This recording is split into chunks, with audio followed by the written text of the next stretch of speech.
Welcome back to the DDTW Wrestling Podcast, episode 10. Can you believe that we made 10 episodes so far? I can't believe there's people still watching us after 10 I episodes. cannot believe it either. Are you guys sick of us yet? You guys are the real MVP of this. You really are. You guys deserve all the awards. Yeah. If this was an I Quit match, I'd be out. Oh, yeah. 9 episodes ago. Yeah, I'd have been out before we even started. So for this episode of the podcast, we decided to do something a little differently. Instead of talking about actual professional wrestlers, we decided to have our favorite non-in-ring pro wrestling personalities. So we got everything from ring announcers to managers to referees to interviewers, commentators. Yeah, we have a bunch of different topics, lists. Couple general managers. We decided to be kind of cool to give these people their flowers. Yeah. We always talk about the in-ring performers, but we never talk about everybody around them. Because I mean, we know the referee is literally like the third performer in the match. Yeah, and they're the most important person in the match too. So yeah, these people are like part of everything. It's part of the history of wrestling, part of wrestling now. So we figured why not actually do our favorite lists of all of them. So yeah. So we're gonna start with ring announcers because we're gonna kind of do it in a way of like, we know you hear commentators first. But like when a match starts, you really hear the ring announcer first. I think we're gonna do ring announcers, interviewers, the refs, the commentators, the managers. Yeah. And then I have a couple general managers just because I thought about it as I was doing managers. Yeah. And just like typically with everything else with this podcast, there's absolutely zero communication between both of us. That's what we do. So yeah, I had no idea that we were doing general managers as well. But I didn't know either until I was like, this person. To me, this person's more of a general manager than a manager. But it's okay. I mean, you can trying to one up me. I understand why. Think off the top of it. You listen. How many times we did? Because I'm typically more prepared than you are. That's why. I know. But we did the one, and you were like, "Oh, don't forget R-Truth and Little Jimmy, Triple H and the Sledgehammer, wrestling couples." You had a whole list of fake wrestling couples that blew me out of the water. I was like, "Oh man, I don't have anything like that prepared." Yeah, that's what I like. I like being better. So I'm not trying to be better. I just thought of general managers. Mm-hmm. So who do you have for your first ring announcer? Mm-hmm. So we're jumping right in. Yeah, we are jumping right in. I'm not doing this anymore. All right. What, the podcast or talking? The back and forth. I guess I'll go first since you're drinking. So my first ring announcer that I thought of, maybe if we're not her ring announcing, but the way they would introduce her in the ring, is Christy Hemme when she was announcer in TNA Impact. I have Christy Hemme. Because I just remember they would start from her heels and the camera would go up and, you know. I mean, everybody remembers her for like the in-ring type of stuff and like all that, but I mean, she was a ring announcer for a long time. Really good ring announcer, yeah. Yeah, so I mean, no, I have her on my list too. She deserves her flowers on that one. She definitely does. I'm gonna go someone who did some announcing in FCW and WWE. Brandy Rhodes. Eden Styles was her name as a ring announcer. Yeah, the wife of Cody. The wife of Cody. Yeah. If he's the quarterback, does that make her the head cheerleader? If we're looking at real relationship dynamics, typically the women are the head coaches because they control everything. So fair. Just being honest. Fair. Just being honest, people. That's how they met. He was dressed up. She was in an elevator. He walked in as gold. He walked in as Stardust in the elevator, and that's how they kind of met. So I mean, yeah, I could see how that would be kind of weird. I could see how that would be, the basis of a relationship. So I'm gonna stay out of WWE for one or two more. I'm going to go with the original ring announcer from TNA Impact, SoCal Val. Okay. I don't have SoCal Val. I was looking up other things for TNA, and I went, oh my God, SoCal Val was like the original like ring announcer for them. That literally only ever did ring, like never tried to do anything else. She was the one that was just like, no, I just want to ring announce and I'm good. Well, I'm going to stay in the waters of TNA, sort of. This man was in WCW, TNA, now works for WWE and NXT. He did other things, but he did do some ring announcing. Jeremy Borash. Okay, I have him on here somewhere. I think I have him as an interviewer. He did a lot of things. I decided to put him as an announcer. That's a good one. He was a good announcer. I'm going to go with the AEW ring announcer, the Dapper Yapper, Justin Roberts. Justin Roberts, yeah. He was one of my top favorite ring announcers, especially when he does he doesn't really do it now, but he used to do Moxley. He would take 5 minutes doing John he would emphasize the O's so good. Yeah, I have him too. Worked for WWE for a while and now currently AEW. So, I got one that's a little out of left field here. Oh, okay. The original voice of Lucha Underground, Melissa Santos. I saw her. I had to throw her on there. We need to do an episode on Lucha Underground. Yeah, we do. Because that was so cool. Because it was actually like episodic. Like they stopped. They actually had seasons and like stopped mid-year. It was like wrestling in a TV show. And there's probably maybe one or two people on there that don't wrestle or aren't anywhere, but most of them still wrestle somewhere. Yeah, and what made me think of it was the fact that like there's the rumors about TKO like purchasing the name and stuff. Yeah. And then I saw an interesting video. It was something with, I forget, Karrion Kross was in the ring with somebody and they were like wrestling and the other person was like, I'm a luchador, and Karrion Kross was like, I was a luchador too, because he was on Lucha Underground. Oh, I remember. Okay, yeah. It was like one of those like NXT or Netflix like commercials. I think he was doing that. Yeah, something like that. I'm gonna go with this one, and I remember him as a ring announcer, but I every time I watch Busted Open, Tommy Jimmer, sometimes when he's trying to introduce or interrupt somebody, he'll go, however, like Howard Finkel. Howard Finkel would always go, however, when there was like a DQ or anything. Finkel is the GOAT. Yeah. Well, no, okay, he could be up there. I think I have one. I have one that's a little bit better than Finkel. Well, for one introduction in particular. Well, you know what? Since I just brought him up, I have Howard Finkel on my list, and I'm not going to say anything else. But he was the GOAT, in my opinion, best ring announcer of all time. Yeah. And let me just say this, just like every other list we do. No particular order. I don't think we're ever going to do a particular order. You know, sometimes sometimes people be watching and be like, "Well, you said Brandy Rhodes above Howard Finkel." We're just putting them out there. Yeah. There's definitely no order. But go ahead. I mean, I just said Howard Finkel. You said he was on your list too. Does that mean we're going back to me?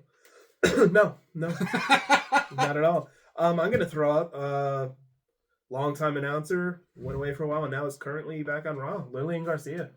I don't have Lillian Garcia. I don't know why I'm not a fan. I don't know if I ever really was a fan. I will say the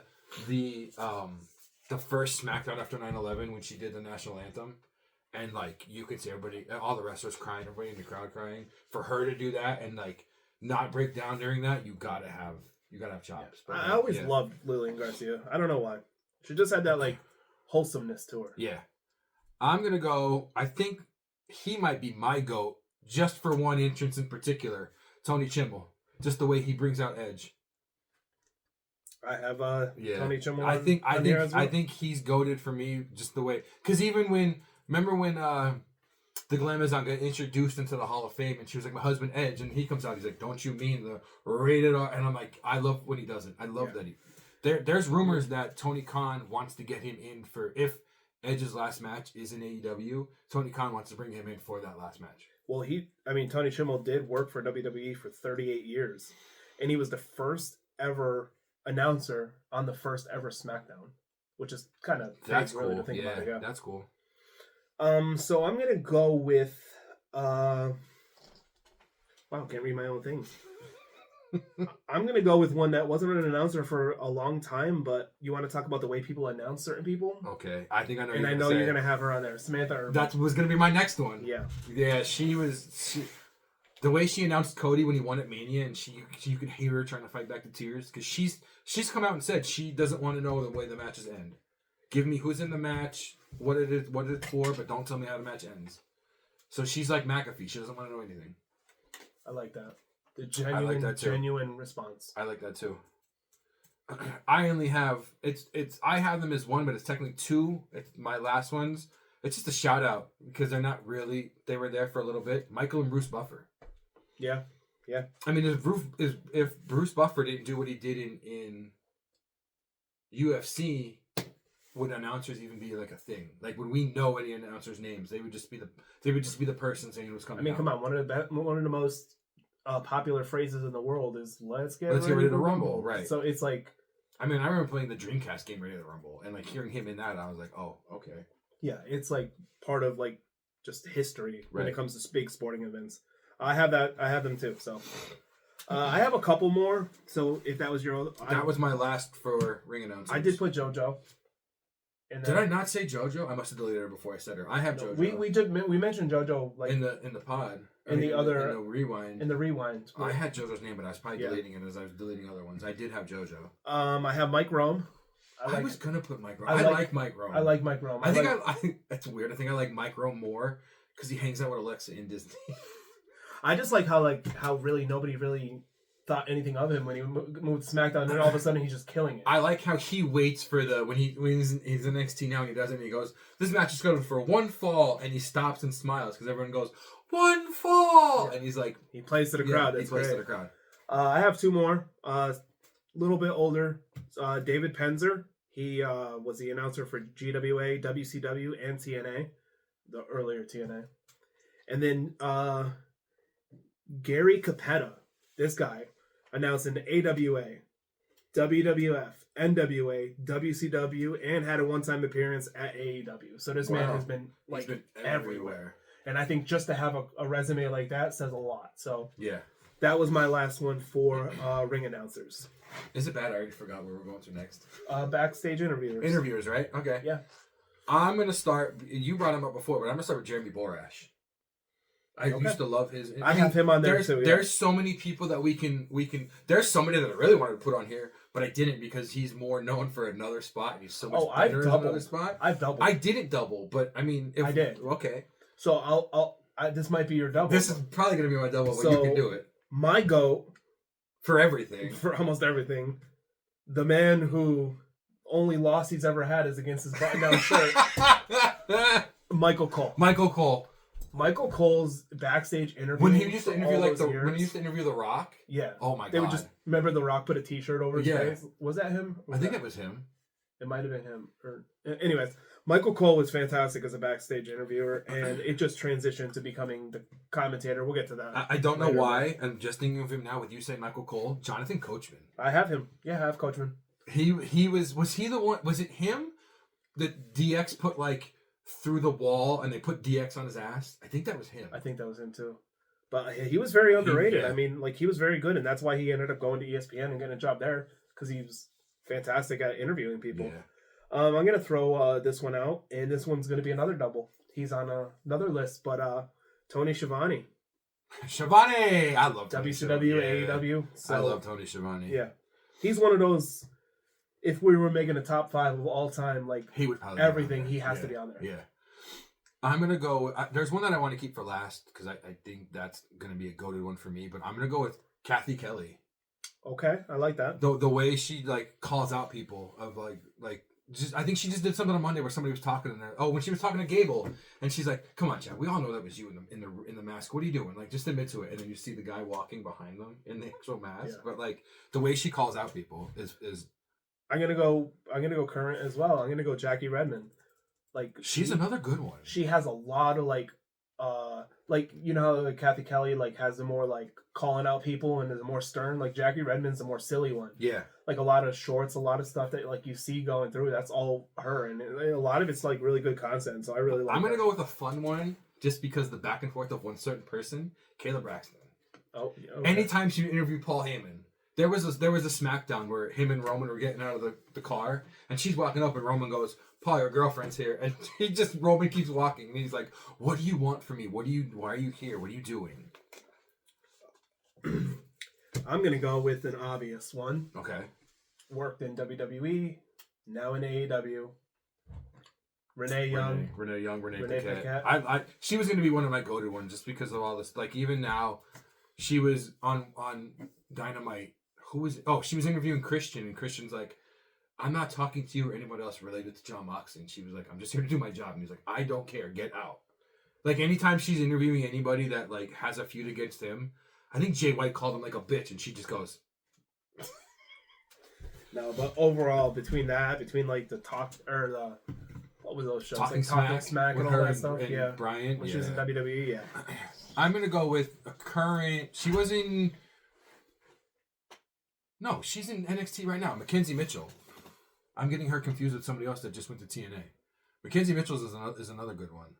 There's somebody else who just came back from one of your boys' girlfriends just came back on NXT too as an interviewer. I can't think of her name though. She used to interview in Ring of Honor. She just had a baby with one of the two Pretty Deadly guys, and I can't remember her Yes, name. boy. Was it a boy? Huh? Was it a boy? I don't know if it was a boy or not, actually. That's kind That'd of be funny. cool. Yeah, that'd be kind of funny. So my next one is going to be a little weird. Oh, boy. No, it's only weird in the sense that he only did interviews for one event. But he was a legendary baseball announcer, Bob Uecker. He was at WrestleMania 3 and did all the backstage interviews That's really at cool. WrestleMania 3. Not only that, he's in like one of the most famous clips that you see when Andre the Giant starts choking him. That's him. So like, being legendary in baseball, he did all the interviews at WrestleMania 3, and in that iconic moment with Andre. Because he's like, isn't he like sticking his tongue out and he's like, I can't breathe. Yeah. That's why I just had to throw him on the list. That's like the celebrity wing of the Hall of Fame. I'm gonna bring this one up. I don't know if he's an. I mean, I guess we can label him as an interviewer just because that was his gimmick when he would do it. Hurricane Helms, when he would be the interviewer, as like before the hurricane. That would be like an honorable mention, like I have at the end. Right. Yeah. Because he would dress up as like the Clark Kent of like being the Superman. It's kind of funny now that I have a Superman mask, a Superman hat on. It's kind of weird. But he would be like the old school, like, oh, here we go. Nothing. I thought I smelled something. Go ahead. Who do you have? I don't want to say it. I want to keep this. No, PG. I'm saying go ahead. Who do you have next? Oh, next I'm going to go with the goat of the goats. The goat's dad. Wait. Okay, go ahead. Mean Gene Okerlund. I'm as you said that, I'm going. I know I put him down here. He must be on another list, but maybe I didn't have Mean Gene. I have Mean Gene as a manager. Why did I put him down for the managers? I don't know. He's the one that did all the interviews. But he is. The interviews, like I don't know how the hell he held his cool doing his interviews with like Macho Man and he's probably the GOAT. Macho interviewer. Just spinning around like cup of coffee. Like I don't like. How do you keep your? You can't keep your composure. He was there for the famous when Booker T and he didn't break. No, like though I heard some stuff that like he would call wrestlers out too though, like yo, you're supposed to be here at this time. Why are you late? Like mid interview. It's Mean Gene. Man. That's Mean Gene for you. That's the go. So I only have one more. That's fine. She's kind of newer, but I also kind of like her because she does. Actually, now that I'm thinking about it, I could probably roll off a little bit more, even though they're not interviewers. Alicia Tout. She started off as like because now I'm kind of thinking of like Chris Van Vliet, but he doesn't work for a wrestling company. No, but he's a great interviewer. But that's his own like thing. Yeah, that's his own thing. But that's her. She started off as her own thing, but now she's employed with AEW. She's also dating MJF, which is really weird because she's like super bubbly and cheery, and he's just like the asshole of the company. But she's the last one. I remember her. I think she did even stuff for like MLW and other like indie promotions, even though MLW not really an indie one, but she was always a good interviewer too. I don't have any more interviewers. I do have two honorable mentions, two of my favorite segments. Okay. I have Chris Jericho with the highlight reel. I love that. I don't know why. Jericho's just, nothing beats when Dean took it over with the plant. And then also I have Piper's Pit. Piper's Pit was always a good one. Yes. Yeah. And those, there weren't technically backstage interviewers, but they were interview segments. The barbershop. Yeah, well, it's an infamous segment there. Yeah, I wasn't a big fan of the barbershop. Just for one moment. Listen, I wasn't a big fan of a wrestler called Beefcake. I might have I don't know. That might have threw me off just a little bit. Maybe a little bit. Just a little bit. So now we're going to referees? We're going to referees, all right. We are going to referees. So I'm going to bring up one. I'm pretty sure our whole list is the same besides this one. I'm going to bring up Mark Slick Johnson. He was refereeing TNA. And I would always remember him because he would wear shorts. But he would also be like super dramatic when like anybody was doing anything. Like, you know how referees are always like, you see them like, oh my God, or whatever. But he would like jump 5 feet up in the air. He would always be like more outlandish. But I just remember him for wearing shorts all the time as a referee. That's a good one. Let's see here. We're going to go, I'm going to throw both of these out because I really didn't write down much for them, but they were like in WWE with like I would say like end of Attitude Era, more ruthless aggression era, but you have Jack Doan and Jimmy Corderas. There was nothing really out that really stood out. I want to say nothing that stood out. They were great referees, right. But like was just they were both around at the same time, and I just like both of their work and everything. So I just wanted to throw them out there too. I don't know if you have this one, and this might be the only one I have out of this company. I don't know his actual name. Red Shoes. Oh yeah, Hiroyuki Uno. Everybody knows him as Red Shoes. As Red Shoes. I don't know why, but I like him. Obviously, I have him. I didn't just make that name up. That would have been impressive if I just knew that off the top of the dome, right? Yeah. Let's see here. I'm gonna go with Mike Chioda. Okay, I believe he's like the head referee right now. I think. In where? Isn't he in WWE? No, he is not in WWE. Oh, anymore. I'm sorry. I'm thinking of somebody else. No, he left. He left in 2000. He's got his own podcast now. Yeah. He was 31 years as a referee in WWE. Left in 2000. He did short stints in AEW too, but I don't know why I was thinking of somebody. I was thinking of totally somebody different. I'm gonna go with somebody that I know you don't have. I'm gonna go Bryce Remsburg. I do not. So he's an AEW referee. The only reason I have him on here, I shouldn't say the only reason. One of the main reasons I have him on here is because he did the match of Invisible Man versus Invisible Stan. So for you to be a referee in a match where there's literally nobody else in the ring, but you have the whole crowd with it, the crowd's chanting the 1, 2, 3, the crowd's doing the 10 count with you, and you're wearing like goggles so you can see them because they're both invisible, you have to be on the list of like favorite referees. Yeah, that was. I love every couple months. I love watching that match because I'm just like, who can do this? Like you're not gonna see other people's names on this list because they're too. I don't want to say they're too serious of a referee, but you gotta have fun doing that. You do. I had one that was serious, but he's recognizable for his heel ref work. Ooh. I'm gonna go Nick Patrick from WCW. He was a heel ref. He was a heel ref because he was one of the only referees to join NWO. I remember that. Yeah, because he did the sold out pay per view by himself. Yep. I mean, I have two big WCW names on this list, and he's one of them. But he's known for just come on. You're a ref that joins the NWO. That's cool. I like that. I think my next one is probably going to be the GOAT referee if we were picking a GOAT from every category. Lil Nate himself, Charles Robinson. Oh, all right. I don't know what it is. I remember even him wrestling with Ric Flair. That's how he got the name. Well, he looks like Ric Flair with the hair and everything. Yeah. But he wrestled as Little Nate. But to still be refereeing now, and every time you see the big long but the big long ramp, and the ref is running down, it's always Charles Robinson, and he's always booking it every time. Yeah. Started in WCW when they got bought out by WWE. He came over and stayed, and I think he's the senior official now. I think you might be right. In WWE, yeah. I have him on my list too. I didn't say him purposely because I know you're such a big fan of him. I don't know why I'm such a big fan of him, but I really am. I'm going to go a little older on the WWE, WWF realm. I'm going to go Tim White. The dude that was always with... he worked wasn't he Andre's like handle? Attitude Era, Ruthless Aggression. They had those weird things where he was depressed. The Attitude Era. Yeah. But like prior to that, he was literally best friends with Andre the Giant. Yeah, he would, because he's the one that always tells the story about Andre drinking like a 24 pack at the bar by himself. Yeah. I always liked his work. I really love when they had him in the segments. He was doing more than just being a ref. But yeah, I was always a big fan of him. So I don't know why.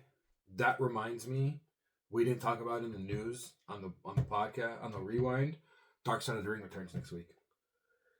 Yes, it does. And it starts with Mick Foley in the Hell in a Cell. Ooh, that's going to be a good one. Yeah, that's going to be a good one. I'm glad I brought it up here so some people can see it. But yeah, I think that's something we're going to talk about next week. Oh, absolutely. So I only have two more refs. I'm going to go with the son of a major referee. So I'm going to go Brian Hebner first. Okay. I think I don't know if he did WCW, but I know he did TNA. I know he did WWE. He even had feuds with his father, who's probably one of the goated referees, even though it was a lot of shenanigans back then. But I'm gonna go with Brian Hebner for now. Okay. Not for now, but next. I like that one. I'm gonna go real old school on this one. Tommy Young, widely renowned as one of the greatest refs of the Jim Crockett Promotions era. Very animated, very outlandish in vocal during the matches. Worked for NWA, JCP, and one of the most greatest talked about matches of all time, Steamboat and Flair. He was the ref for that match. Okay. So, all right, that was a good match. but I gotta throw out some old school guys in here too. When I was looking this up and I saw him, I tried to look up some footage and everything, and that man was just like all over the place. It made you like how you said with the guy who did the Bryce two invisible Remsburg with people. yeah. It just made you that more interested in the match. Because they're really like the third person in the match. Yeah. Like I would say they're probably the most important person in the match, more than the actual wrestlers, the referee. But I don't know. That's just me. I only have one more referee. As I just said before, I just talked about his son, but Earl Hebner. You have to have Earl Hebner on a referee list. Oh, I have Earl Hebner. He does. What about his brother? Was it David Hebner? Dave, yeah. Dave Hebner. I always forget him, but like... How do you forget a Dave? I don't know. Attitude Era Earl Hebner. I just feel like him and JR with the puppy man, he was always going crazy. And obviously he was the referee of one of the biggest controversies in wrestling, so... He was the ref of the Montreal Screw Job. School job. Whoa. Check out your search history, goddamn. That was your last one? That was my last referee, yeah. Okay, so I have a couple more. I have Mark Curtis. He worked for Smoky Mountain Wrestling, ECW, and then WCW. That was another one of those big names. Oh my god, I totally forgot WCW. About some people from WCW. We're going to go put him here. Then we have Randy Pee-wee Anderson.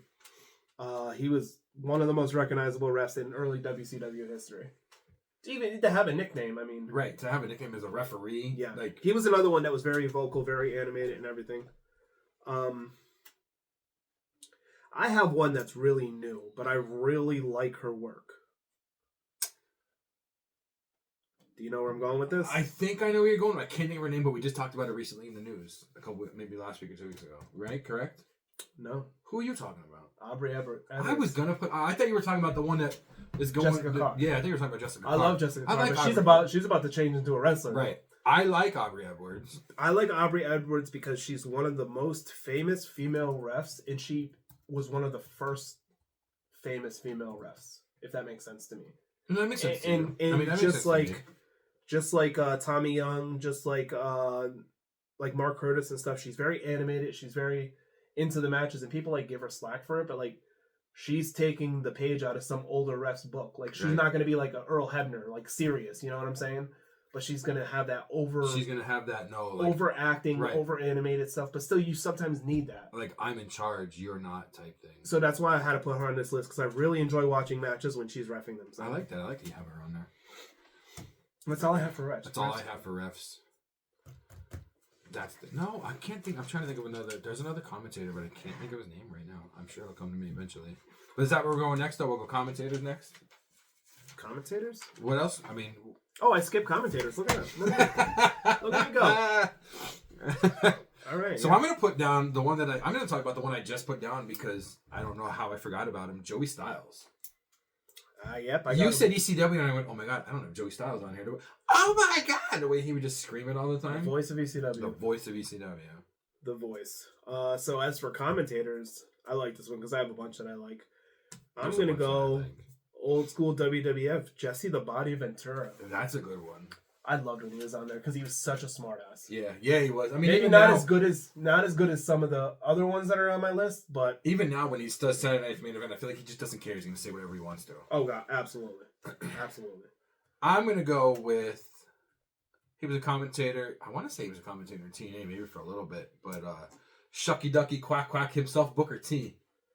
Oh, all right. Oh, listening to Booker T on NXT, I love it, especially when like.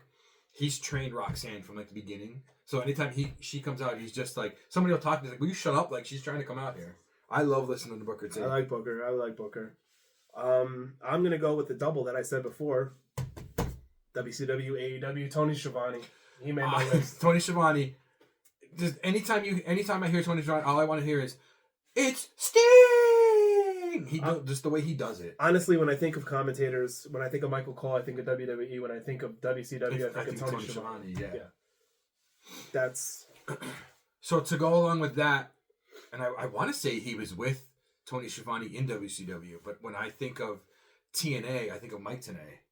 Oh, that's a good one. Because he's probably right there. He's probably like the voice of like TNA when you think of it. Yeah, yeah. And I want to say he was with Shivani in WCW, but I could be wrong. No, he was. I thought yeah. so. I'm gonna go on. There's so many. There is so many good ones. There is a lot of good ones. I guess I'm gonna have to go. Man, there's so many good ones. I don't even know who I want to bring up. I'm gonna go newer, and I don't know where he's standing right now, but I love his commentary. I love his work that he does. Corey Graves. Yeah, Corey Graves. And like I said, I don't know where he's going next because he was bad before and everything. Yeah, he had some stuff going on. But I love the way he calls a match. So I just thought I shouldn't say. I looked it up because of something else we talked about. When I used to watch New Japan, or when New Japan was on TV, you didn't hear their announcers. You heard our announcers. The one I don't want to talk about yet because he's known for other stuff. But Josh Barnett was the plus I believe he runs the Bloodsport company that like WWE's trying to do stuff with now. But I remember listening to Josh Barnett and then seeing him and seeing that he still fights and stuff. I was like, wow, this is a big dude. But he was one that I really liked. Would you like me to? Oh, you're good. No, I looked up something because the next guy that I want to bring up, I when I wrote his last name down, I messed it up, and I want to make sure I say it right because one of the GOAT commentators, Jim Ross, refers to this guy as the GOAT commentator. I think I know what you're gonna say. His nickname is the Dean of Wrestling, Gordon Soley. Gordon Soley. I hear that name a lot. And the way I wrote it down, I'm like, it looked like an R, and I'm like, you're stupid, Dave, because it's not Solry. I hear about him a lot listening to Busted Open too. So I wanted to make sure that I said this man's name correctly, because if he's regarded as one of the greatest of all time, I don't want to do him any injustice. So. This next one may be a hot take. It might not be. It might not even be in a commentator, but I have him commentators. Jim Cornette. See, I don't have him as commentator. I have him in manager. But when I looked up commentator, I don't remember what it said he commentated for, but when I looked him up, he was in there, and I was like, oh, okay, I'll put him there. I like that. I like that one though. I'm gonna go one that might be a little controversial as well. Okay, we're getting down to like a lot of good ones. Yeah, at least my list is getting. My list is all good ones. I don't even know who to go next, so I'm trying to be different. Yeah, I went JBL. Okay, I kind of like to heel JBL. I like heel JBL. Yeah, I like him on Mike. I like him on even now when he still does it. When like he just commentated with somebody when they were talking about like Rey Mysterio. And was like, yeah, I still don't like Rey Mysterio made me retire and stuff. Yeah, I always like JBL. He's always fun. I'm gonna go with this was more. I'm guessing the I guess I would say the comical TNA referee because he would also do like the commentator. You said referee. That's what I meant. Commentator, my bad. He would also do like the funny ad breaks of like the merchandise. Don West. That was a good one. Because it was always Don West and Mike Tenay, and then they added somebody else. But he would always do like the comical, like, hey, it's time to sell stuff. Okay, so here is a really, really controversial one, but I have to say it. Because it was integral to older classic wrestling. Okay. Vince McMahon. I was gonna put Vince McMahon Jr. Obviously. Yes, Jr. I was gonna put him down, but I was like, I don't know. But no, he was, yeah. That's the only pass he's getting to be.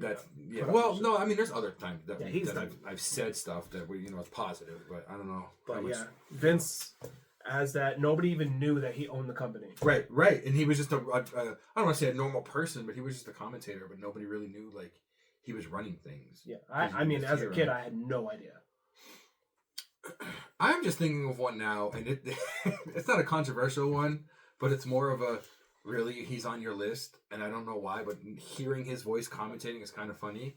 When Macho Man would commentate sometimes.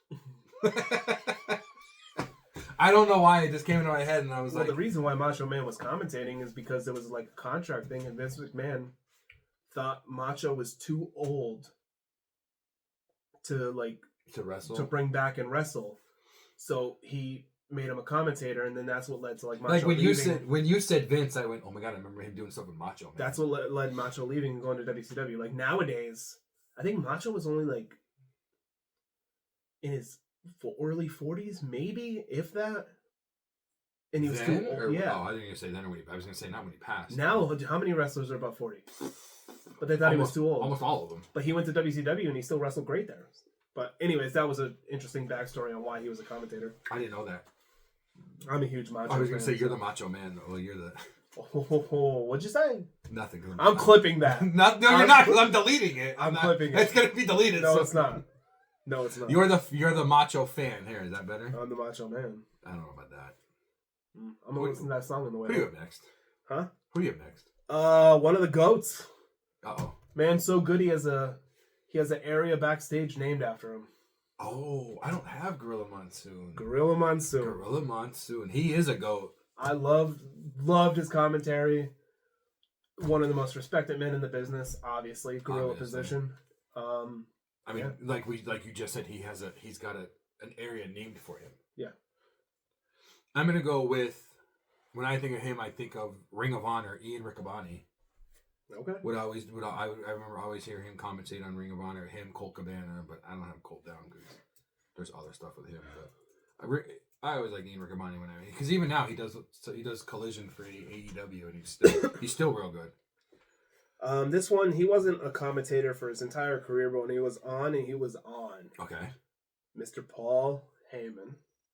Oh yeah, he was a commentator. Yes, he was. Yes, he was. Yes, He could be on his lift in multiple positions.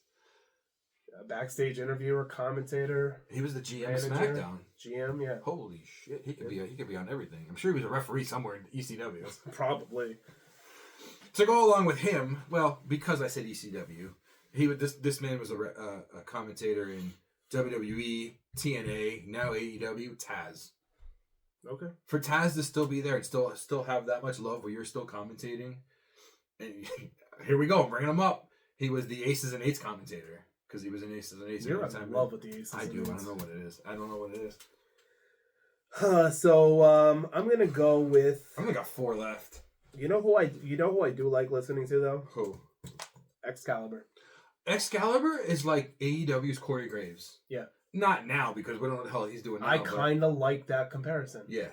Yeah. I always liked like his tone, the way he called the match and everything. I always liked him. So. I know when they say commentators, there's like the lead or head and then the color, the play-by-play or the color commentator and like the lead. To me, a commentating team is always like an interviewer or somebody like that's like moving, and then like a wrestler. And I feel like that's always been a good mix of a commentating team. Well, yeah, you had the person that called the match, called all the moves, and then you had the other person who was more so the personality, right? Like Michael Cole, right, and Pat McAfee, right. We're gonna get doesn't even know what half the moves are. No, he doesn't. No, he doesn't care. Cole calls the whole McAfee's match. More worried about making sure Michael Cole can dap up Jey Uso properly. So how many did you say you have? I have 4 more, and you have these 4. I probably do. So I'm gonna go next with another one that might surprise you. Okay, Nigel McGuinness. That's a good. You know what? That's another old school Ring of Honor one. Yep. But even now AEW, that's a good one. Yeah.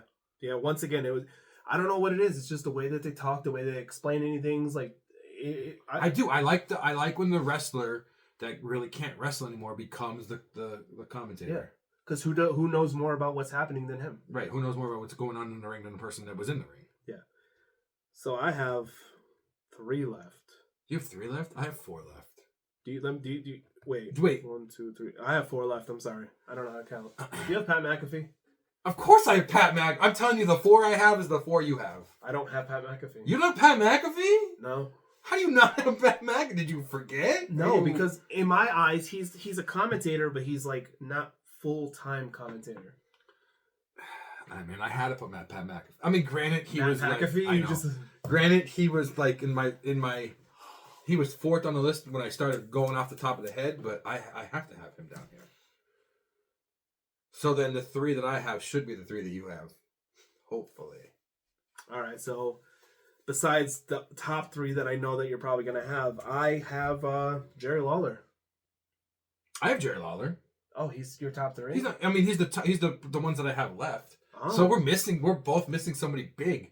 You're missing. Well, I'm missing somebody big that you don't. Yeah, I have Jerry the King Lawler. All right, Jerry Lawler. I mean, puppies. What more can you say? Yeah, he was a little creepy at times. But what more can you say besides puppies?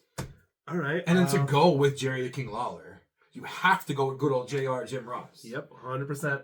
And that's what I was talking about before, that when I would watch New Japan at like 3 o'clock, 4 o'clock in the morning, it was Josh Barnett and it was good old JR commentating for it. And now, he's not doing it all the time. He's kind of part-time now. Like, he'll do the main events of AEW, but to still have love for it, to still be there. Mm-hmm.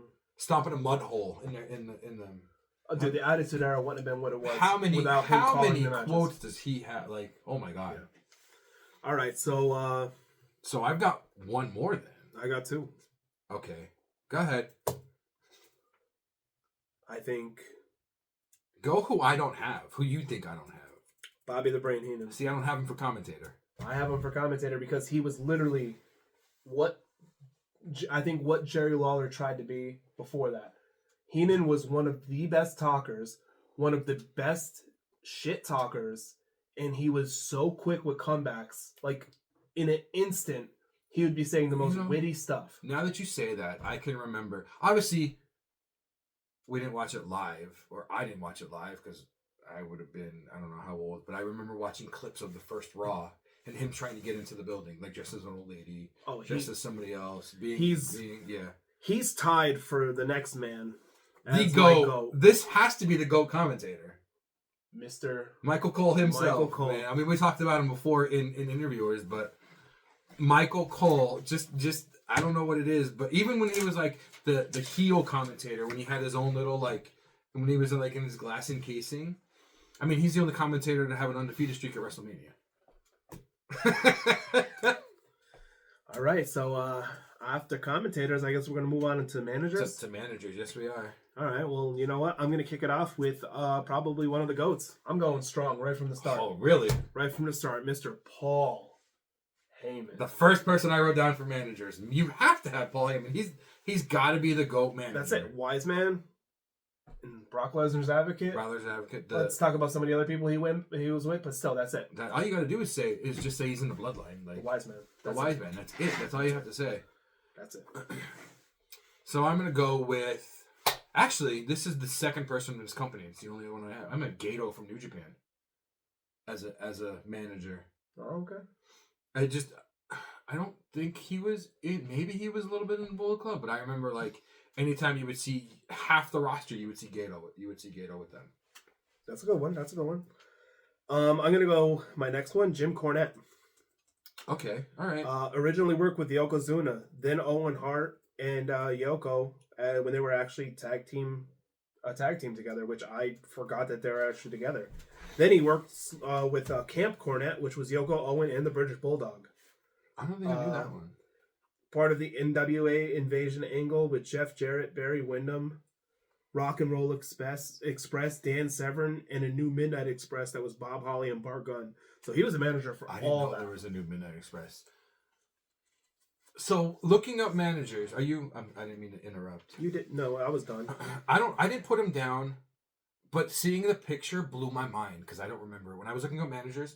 Michael P.S. Hayes as a manager for the Hardys. I have him down. Yeah. Dressed as a Hardy. Yeah. I don't remember that. You don't remember that? No. Oh yeah, I have him. All I remember is my first thing for the Hardys. Well, one is I remember them being like joggers and like their plaid, but then I just remember them being Brood 2.0.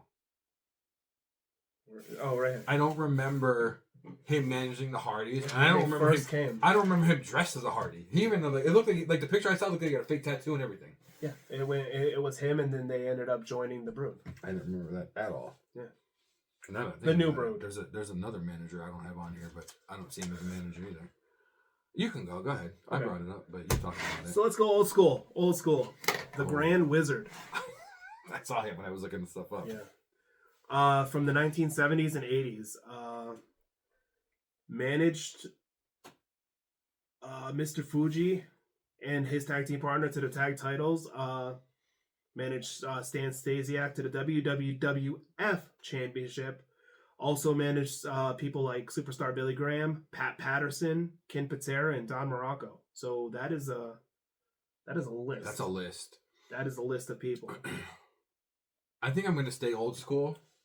Yeah, baby! Mouth of the South, Jimmy Hart. Okay. Anytime you hear Jimmy Hart, you just think of the microphone, the bullhorn that he had, because he always had it with him. I mean, yeah, his last appearance on TV maybe wasn't the greatest, but like I have Jimmy Hart written down, man. That's one of the like. Do you have anybody written down that he was with or no? No, but you probably have a whole list. Greg the Hammer Valentine. Brutus the Barber Beefcake. I don't mean to interrupt. I didn't put down who they managed. I'm just trying to like remember. I did if there was a lot. If there was a lot of big names. Right. Which a lot of these have. So yeah, Greg the Hammer Valentine, Brutus the Barber Beefcake, King Kong Bundy, Adrian Adonis, the Funk Family, the Hart Foundation when it was just Brett and Jim, Honky Tonk Man, Natural Disasters, Nasty Boys, Dino Bravo, the Mountie. Oh yeah, man, yeah, boy, Money Inc., Hulk Hogan, and there's plenty more that I didn't even want to write down. Yeah. But that list alone, some of the goats you managed. Oh my god, yeah, that was a great one.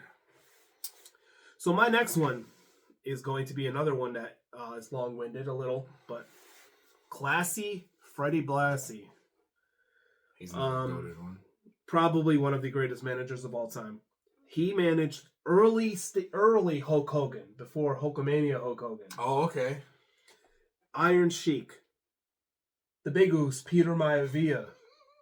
The big Oos. Nikolai Volkov, Adrian Adonis, Ray Stevens, Jesse the Body Ventura, Dick Murdoch, Georgie Animal Steel, Kamala, Blackjack Mulligan, and more. Not only that, but he also managed Muhammad Ali in his match against Antonio Inoki as well. Wow, I didn't know that one. Yeah. Wow. So that's a hell of an accolade to put on your managing resume. Yeah, it is. I'm going to go with another older one, and I'm sure, I don't know, there might be a list, there might not be a list. No, maybe there isn't a list. Mr. Fuji. Coming out with a salt bucket, throwing the salt everywhere. You could probably put the Flower Girls with Mr. Fuji. Mr. Fuji, he managed Yokozuna, but also the Powers of Pain, Demolition, Don Morocco, and the Berserker. And Mr. Fuji. So he did have a couple. He was an established tag team champion as well before he was a manager. Was he? Yeah. Wow. Yeah. Actually, what did I say? The Grand Wizard was Turo Takada and Mr. Fuji. Okay. He managed them to the tag team championships. So I love Mr. Fuji. I remember coming out with the salt bucket all the time and just throwing it. If we're gonna keep it a little bit older school. Actually, newer school as well. Okay. Unfortunately, he just got released recently. But Paul Ellering. Oh, okay. Not only was he the managers for the AOP, the Authors of Pain, but for a long time. Yeah, there was a lot of tag teams I saw. He was the manager for probably one of the best tag teams of all time, the Road Warriors, Hawk and Animal. So he's got to be on that list. I'm going to bring it up only because you talked about it before. Bobby the Brain Heenan. Yeah. As a manager. I mean, managing the Heenan family. The Heenan family. Doing all the stuff. I mean, and then, like you said before, going into commentating, but like... Yeah, Andre the Giant, Rick Rude, Nick Bockwinkel, the Blackjacks. Probably one of the first heel managers, I would think. Harley Race. Oh, Jesus. I didn't realize Harley Race had a manager. Mr. Perfect, and even managed Ric Flair for a little time. I didn't know that. Yeah. Right? And speaking of Ric Flair, I'm going to talk about my next manager is going to be someone that was the original leader and manager of the Four Horsemen, J.J. Dillon. He's got to be in there. You had your Four Horsemen, but then he was the fifth. He was the mouth. Yeah. Which they really didn't need at all. I'm going to go with someone from TNA who managed Damian Priest before he was Damian Priest as Punisher Martinez and managed Abyss, Father James Mitchell. Okay. Big crazy eyebrows all the time, doing like the... You could say he was kind of doing something that a manager... way before him did. He kind of took his stick a little bit, maybe. It's okay. But it's okay. But I remember him always coming out with Abyss and yelling and screaming at Abyss. And then when, like I said, when Damian Priest was Punisher Martinez, when Abyss retired, he would manage him and stuff. And that's a good one. I got another old school man, Arnold Scotland, the Golden Boy. No idea. These three people alone that he managed at one point. Andre the Giant. Forgot to put my phone on silent. He managed Andre the Giant, Bruno Sammartino, and Bob Backlund. Oh, wow, okay. Go ahead. Okay. That might be top 20 of all-time wrestlers right there. He's managed three of them. That's a good one. I'm going to go with probably the original. Well, I wouldn't say original. Another manager of some Samoans. Armando Alejandro Estrada.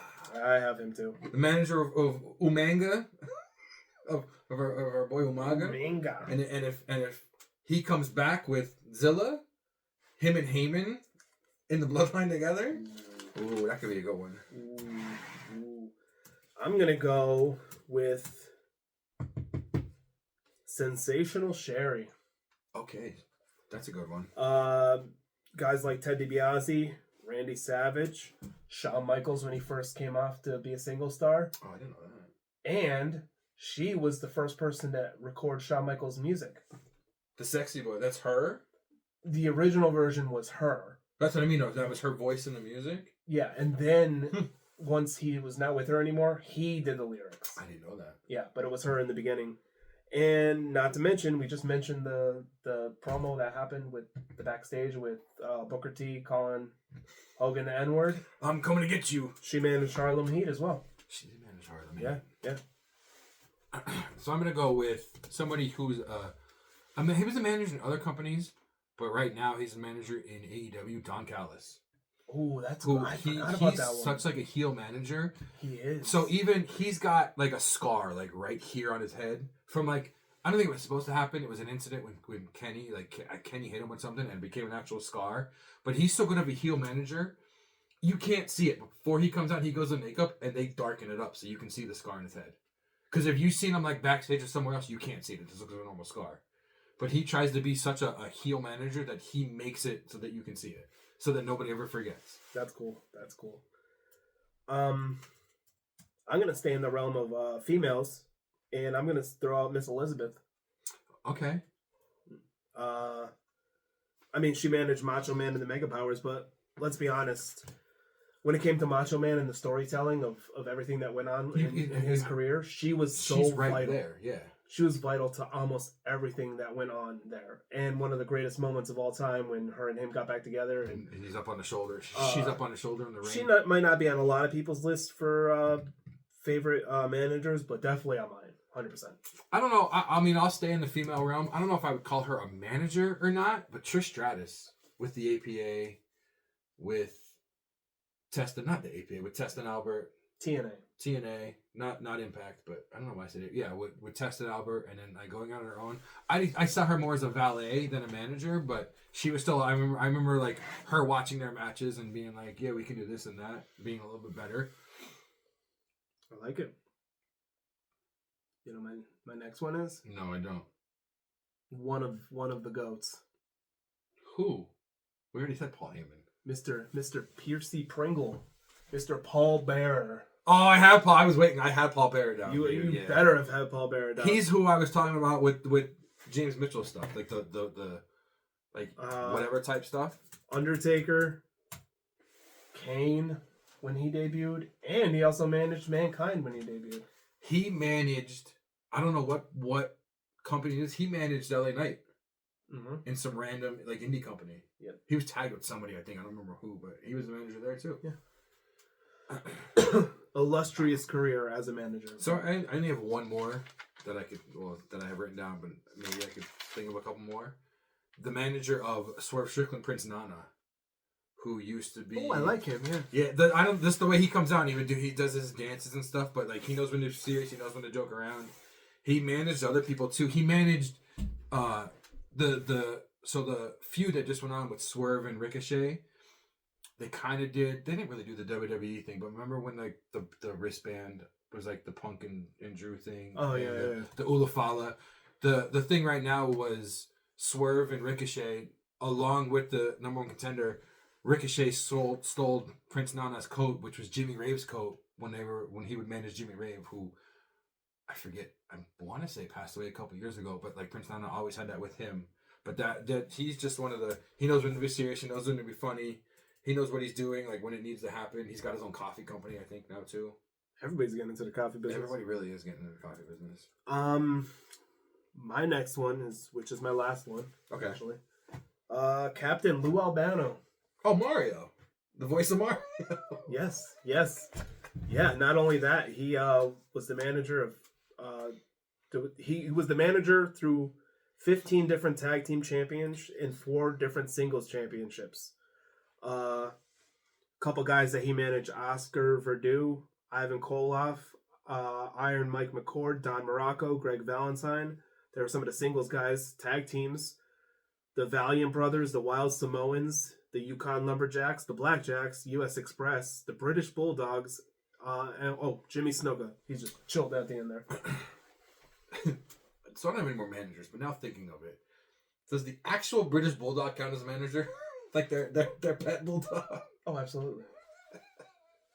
I don't know why I just thought of that.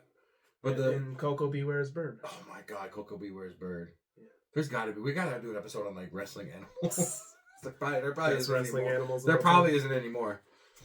So I know you don't have it. I don't have any more managers, but I did a little quick list of general managers, just because they can go in other spots. But let's hear 'em. Just to shout out a few. Obviously, the ones going on right now: Adam Pearce, Nick Aldis. Love them. Like the stuff they're doing right now, and even I don't know how. I know she's young. I don't even think she's our age, but even Ava doing stuff in NXT. Granted, okay, like when she was with who's in the YS6 now that oh my God. Who's the pig who has the pig mask in YS6? Joe Gacy. When Joe Gacy had his group and she was part of the group, like she didn't really look like she belonged, but becoming the general manager, like you can see her getting better and better. I don't know. She kind of grew on me in that group. In the beginning, she was like real. It was really weird, yeah. Yeah. But then she did get better, and even like the original NXT manager. I mean, you can't have War Games without William Regal. Ooh. Yeah, you can't talk about War Games without talking about William Regal, or you know if you were on SmackDown, you know, in the early 2000s or in 2000s, maybe 2010s. This man would always make you go 1-on-1 with the Undertaker. Teddy Long. Teddy Long. He was a referee. He was a manager. Well, if we want to talk about SmackDown commissioners, excuse me. Yeah, Vicky. I have Vicky down. Yeah. Vicky. If we're gonna go with commissioners, Commissioner Foley. Yeah, he couldn't fit Commissioner across his shirt, so it went over and then down. Yeah. Commissioner Austin. Coming in on the quad all the time, and Shawn Michaels, but I'm trying to think of when Kurt Angle was the manager of Raw, what Baron Corbin name was. It wasn't Commissioner, but he was something. Because remember, that's what led to their match at was it a Mania or whatever? Oh yeah, I can't think of it. Like was it the Authority figure? Was it the Authority Baron Corbin? I don't know. But it was something, and that's how that feud started. This one right here, the mystery general manager, the computer. That was so dumb. That was so dumb. Dumbest thing they ever did. Probably my favorite. I mean, but hilarious. But hilarious. They were kind of general managers, but when they had all the celebrities come in for like a year or two, that was always fun. That was kind of cool. Yeah. I remember being up here. Here come the jokes. I know, but I remember being up here at Ben Roethlisberger, and like I want to say like the O-line came and they were the managers, but they did like stuff with DX and they sold like Pittsburgh Steelers DX stuff, and I was so mad I wasn't able to get it. Yeah, it was the O-line. I remember that. Those were watching some of the celebrity general managers are like, I mean, I guess you couldn't call them celebrities, but like people from other sports come in to be general managers. That was always a cool one too. I'm sure there's general managers that like I'm forgetting. Obviously, I mean Eric Bischoff, Paul Heyman. Who's the one Jim Cornette always said he's going to kill? Oh, Vince Russo. Yeah. Yeah. That's the only reason why I remember. Okay, I don't know how we always forget that Vince Russo, yeah. Yeah, well, they both suck, so it's yeah, they're both terrible. I don't blame Cornette for like... Cornette said he wants to be alive a day longer than Russo, so he could piss on Russo's grave and then he could die and be fine with it. And I would bet my next paycheck that he would do that. Oh, he would absolutely do that. 100%. I guarantee you that's why he's fighting to stay. I mean, I don't know how he's doing, like, health-wise. Cornette? Yeah. Oh, he's lost his mind. You hear the shit. He talks about it. He's lost his mind for fucking years. But what I'm saying is, like, I don't think he's in any kind of health, like, no, his health is pretty good. Right, but the day Russo dies, he's going to be, like, jumping for joy. This shit got morbid. This shit did kind of get morbid. Hey, he might need a manager. Maybe he might need a Paul Bearer. Get it? Yeah, unfortunately, I get it. Or an Undertaker. Yeah. Unfortunately, I get it. That's a real hit to Mankind. Oh my God. Go ahead, keep going. Go ahead. Give me one more. If he hurts his leg, you can get a cane. I was wondering how you're going to get Kane in there. You like that? I like that. Okay. Yeah, okay. All right. Can you give me one more? I just went through that whole list. I don't know. I mean, I could do Jimmy Hart if you want me to. There's no, but you know what? You know what happens though? We don't want him to fall into the abyss if something happens. Oh, you don't want to? Well, you can always ask the wise man and see what he says, because he could be a very good advocate. Oh, look at you! Yeah, look at you! right. Our regular B Rabbit here. I don't know what just happened there, but I like it. I like it. Obviously, there's ones we didn't bring up because we couldn't talk about all of them. But I mean, like, how many, like, you don't, you're a big NFL guy. Can you name any referees in the NFL? Only a couple. Exactly. And, like, how many referees did we name off? A lot. A lot of referees. Like, there's just, I feel like without a lot of them, if you just had the two wrestlers in the ring with no referees, no commentators, it wouldn't be as entertaining as it is. Oh, 100%. I agree. Fully. Fully agree. Do you fully agree? I fully. Was that a cheap pop? That was a cheap pop. Bang bang. Cheap pop. I was thinking of a way I could interpret that in something, but I don't think I could. Remember when he was the commissioner and he was, I'd love to be here in Hershey, Pennsylvania. And anything for the Foley pop. It's not called the cheap pop anymore. It's the Foley pop. It's a Foley pop. The Foley pop. You're gonna do the Foley pop. That sounds kind of bad. So, yeah, if we didn't talk about somebody that was one of your favorites, I don't know who else. Honestly, I don't know who else there could be. I mean, I know the list. Some of the lists that I looked up online were long, but I looked at some of these people and I was like, I don't know who a lot of them are. But I'm glad you had some from WCW because I really didn't. You know me, I gotta go old school. I know you did. And I kind of wish I had more from, like, old school Ring of Honor, New Japan, but, like, they're all still doing that now, where most of them are still doing that now wherever they're at. But, like, even and managers kind of became a thing of the past. There's not really that many, like, No. managers. Like, I can right now. There's Don Callis, Prince Nana, Paul Heyman. How many? No, that's wrong. What? I got it. No, you didn't. Yeah, I did. No, he didn't. Why? What did I do? Because it's the actual. He grabs it away so he can write. I did. I was. No, like you this. didn't. No. Bro. His hand is this way. You when didn't even notice in the other other episode I attempted it and I failed. I watched you fail. That's why I didn't bring it up. Oh, he holds it like this, and when he throws it, he still catches it like this. But as I was saying, there really isn't that many managers anymore. That's still not. I don't think that's still it. Whatever. It's not as smooth as him. You have Heyman, you have Don Callis, Prince Nana. How many more managers are in WWE, honestly, are there? Not many, to be honest. Because a lot of it now is, like, the manager is the third person in, like, the faction, trio, whatever you want to say. Even like, I feel like the interviewers are usually there's, like, 2 interviewers per show. I think that's why a lot of our managers were older managers. I think so. Because I really am, like, I really am trying to think of any more active managers in WWE right now besides Paul Heyman. I know there's some. Because they know what to do. They're going to put it down below. They're going to be, you guys are dumb. You forgot this one. Yeah. Because if we miss something, you guys are going to have to tell us, let us know. We can bring it up. Don't talk to us about it at work, because if you're going to, we're not going to listen. You got to put it down below. We're able to read, so. If you're able to type, we're able to read. Yeah. Maybe he can't type. Maybe. You know, I've never seen him use the computer. Maybe he needs a bigger phone. Maybe he got big thumbs. I've only ever seen him use the mouse. I've actually never seen him type on the computer. I bet he types like this. Looking like a chicken pecking at his food. He's got his words per minute is like -12 words per minute. All right, guys, that's it for this week's episode. Oh, that's fine. I'll just go over there and hang around like everybody else does. Yeah, that's right. That's it for this week's episode of the podcast. Yeah, did we miss anybody? Okay? No, I don't know. I was trying to think of something to add in WrestleMania, but I'm like, I don't know. If we missed anybody from any other things, if we said your favorite, who was your favorite? And if we didn't say anybody that was your favorite, you tell us who your favorite is. Don't tell us. Write it. Type it down below. Yeah, and we'll tell you why you're wrong. No, I'm kidding. I'm kidding, of course. And we might, though. What if somebody's like... My favorite manager is Hornswoggle. I mean, did he technically manage Fit Finley? I mean, it wasn't... What if he was like... my favorite manager is the Shillelagh. Okay, I feel like we're like going in on Irish people right now. Inanimate objects as the managers, you know. You know who we didn't talk about for a manager? Who? Was he technically the manager of DX? Who? Rick Rude? Yeah. Maybe, but not really. He was like the Secret Service of the... I don't even know. The sidekick of DX? Whatever. He was there. He was there. But yeah, here we are again rambling like we always do. Nope. Nope, what? I don't ramble. Then go ahead. Get us out of here. Go ahead. Get us out of here. Yeah. Well, thank you everybody for watching this week's episode of our favorite outside of the ring personalities in wrestling. Once again, any comments about what you saw, what was not there, just leave it down below and everything. We say this every week. We're going to continue to say this. We appreciate every single one of you guys for watching, everybody for commenting, giving us tips and everything about that. So thank you, and hope you guys enjoy the rest of your week.